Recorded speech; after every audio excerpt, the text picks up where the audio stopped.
कमाई अब तो यहाँ रहना नहीं, जाहियो परदेश कमाई अब तो यहाँ रहना नहीं।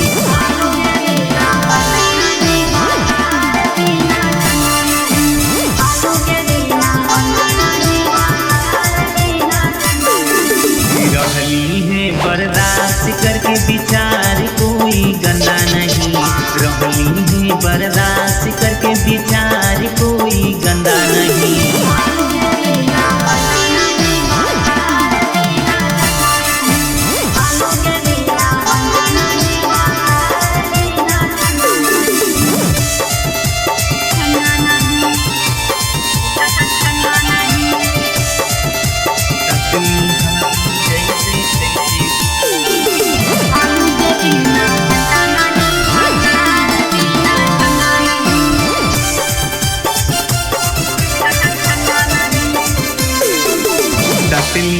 तू जैसे तैसे गुरिए उजाड़ गे, कसहु तू कैली हा कवनु जुगाड़ गे, कवनु जुगाड़ गे।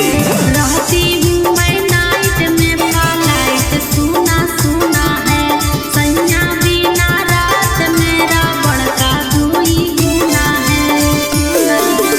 रहली हारा जाई उनके करना कोनो धंधा नहीं, रहली हारा जाई उनके करना कोनो धंधा नहीं।